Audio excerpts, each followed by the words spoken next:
आनेको निका साथीहरू साँच्चै निश्चय हो सबैजना सन्चै हुनुहुन्छ होला भन्ने आशा अनि अपेक्षा गर्दछु यताबाट।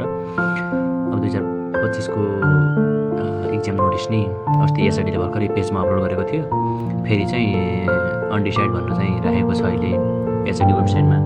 चाहिँ त्यो तालिका चाहिँ एकदम नजिक भयो क्या, त्यति छोटो समयमा चाहिँ कहाँ इक्जाम गर्न पाउँछ। सायद के कारणवश चाहिँ त्यहाँ एड भएको हुनुपर्छ त्यो सूचना। फेरि चाहिँ अनडिसाइड भनेर चाहिँ राखेको छ। नआत्तिनु होला, तपाईँहरू धैर्य भएर चाहिँ आफ्नो पढाइलाई निरन्तरता दिँदै गर्नु होला। हालिहाल्छ। अब तिहार पछि चाहिँ हुन्छ होला सायद इक्जाम। सबै कुराहरू बुझ्दाखेरि चाहिँ अब तिहार पछि नै जान्छ होला भन्ने जस्तो कुरा छ। ठिक छ, म तपाईँहरूलाई आज एउटा नयाँ कुरा लिएर आएको छु। धेरै जसोलाई थाहा होला या धेरै जसोलाई थाहा नहुन पनि सक्छ। तपाईँले युट्युबबाट लिस्निङ सहजै किसिमले मोबाइलको लक अन अफ गरेर पनि सुन्न सक्नुहुन्छ। हामीले चाहिँ युट्युबमा भिडियो सिधै लगाएर मोबाइलको पावर अफ बटन चाहिँ क्लिक गर्दाखेरि चाहिँ हामी सुन्न पाउँदैनौँ, सिधै अफ हुन्छ त्यसरी। तर चाहिँ एउटा ट्रिक लगाएर गऱ्यौँ भने हामीले मजाले युट्युबको लिस्निङ पनि मजाले मोबाइलको लक अफ गरेर कम चार्जमा चाहिँ मजाले सुन्न सक्छौँ है त। सुतेर पनि मजाले सुन्दाखेरि पनि त्यो चाहिँ कसरी भन्दाखेरि म तपाईँहरूलाई सिकाउँछु भिडियो बनाएको छु मैले है। ल, तपाईँहरूले सबैभन्दा पहिला आफ्नो युट्युब एप्लिकेसनलाई चाहिँ ओपन गर्नु होला। युट्युब एप्लिकेसनलाई चाहिँ यसरी ओपन गर्नु होला। यसरी युट्युब एप्लिकेसनलाई ओपन गरिसकेपछि तपाईँहरूले कुनै पनि एउटा भिडियोलाई चाहिँ अन गर्न सक्नुहुन्छ। जस्तै यहाँनिर मैले यो भिडियोलाई चाहिँ क्लिक गरेँ। क्या आपने कभी सोचा है हर रात जब आप नींद में जाते हैं तो असल में आप कहाँ चले जाते हैं? ल, यो भिडियो चाहिँ मैले यसरी ओपन गरेर प्ले गरेँ। आपका शरीर बिस्तर पर पड़ा रहता है लेकिन आपकी आत्मा। अब यो भिडियोलाई चाहिँ म यसरी प्ले गरेर सिधै मोबाइलको लक गर्दाखेरि यो भिडियो बज्दैन है। त्यसलाई हेर्नुहोस्, वो किस अनजान लोक में भटकती है। लक लाग्यो है। लक लगाइसकेपछि भिडियो सिधै बन्द भयो। अब चाहिँ भिडियो यसरी सुन्न पाएनौँ हामीले होइन। अब हेर्नुहोस् है त कसरी हुन्छ।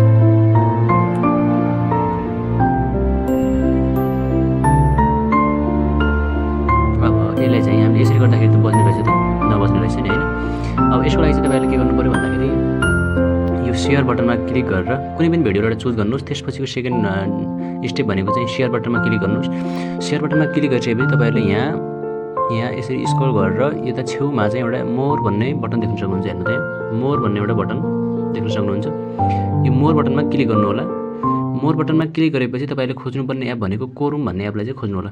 कोरुम भन्ने एउटा एप छ, त्यसलाई चाहिँ खोज्नु होला। त्यो हरको मोबाइलमा हुन्छ कोरुम भन्ने, त्यो एपलाई खोज्नु होला। मेरो अगाडि नै छ है त। यो तपाईँहरूको यहाँ बिचमा पनि हुनसक्छ, यो छेउमा नि हुनसक्छ, अन्तिममा नि हुनसक्छ। तपाईँहरूको कोरुम भन्ने एपलाई चाहिँ यसरी ओपन गर्नु होला। सुरुमा चाहिँ तपाईँको यस्तो किसिमको इन्टरफेस खुल्छ। सुरुमा चाहिँ युट्युबबाट कोरुमलाई ओपन गर्दाखेरि यस्तो किसिमको चाहिँ इन्टरफेस खुल्छ है तपाईँको अगाडि। अब यसरी गर्दाखेरि हामीले लक गऱ्यौँ भने यो चल्दैन है त।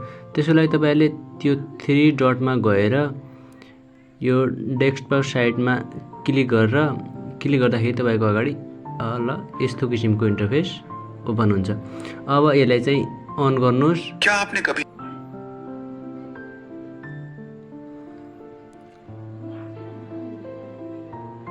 तपाईँहरूले यहाँ डेस्कटप साइडमा चाहिँ टिक गरिसकेपछि अब यो प्ले गर्नु होला भिडियोलाई। क्या आपने कभी सोचा है हर रात जब आप नींद में जाते हैं तो असल में आप कहाँ चले जाते हैं? आपका शरीर बिस्तर पर पड़ा रहता है। प्ले गरिसकेपछि तपाईँले सिधै वो किस अनजान लोक में भटकती है।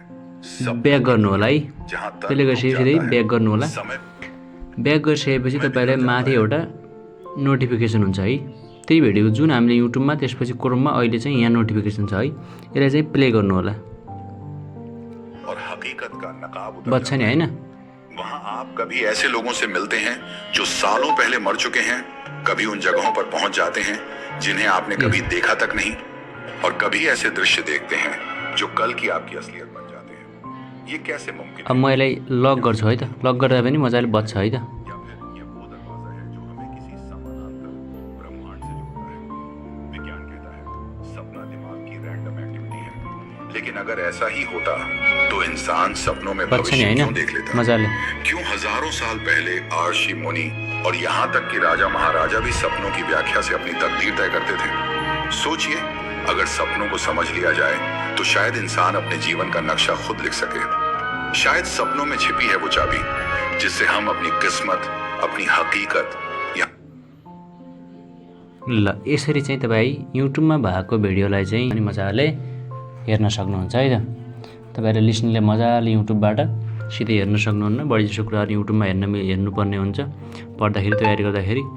यसरी चाहिँ तपाईँहरूले यो ट्रिकलाई चाहिँ अब बनाएर युट्युबको भिडियोलाई चाहिँ मजाले मोबाइलको लक अफ गरेर पनि मजाले बिना टच हुने डर हुँदैन, च्यान्ज हुने डर हुँदैन, मजाले सुत्दाखेरि पनि यसरी मजाले युट्युबको भएको भिडियोलाई चाहिँ हेर्न सक्नुहुन्छ है त। हुन्छ मित्रहरू, आजलाई चाहिँ मैले यति नै यो ट्रिक लिएर आएको थिएँ तपाईँहरूको माझमा। तपाईँहरूलाई चाहिँ केही सहज होस् पढाइमा भनेर चाहिँ लिएर आएको थिएँ। तपाईँहरू भने मजाले राम्रोसँग पढ्नुहोस्, इक्जाम दिनुहोस्। 100% आएपछि बेस्ट टपिकमा मलाई खबर गर्नुहोला है त, मेरो च्यानलमा कमेन्ट गर्नुहोला। हस्, धन्यवाद। खामसाम दाइहरु बन्धु।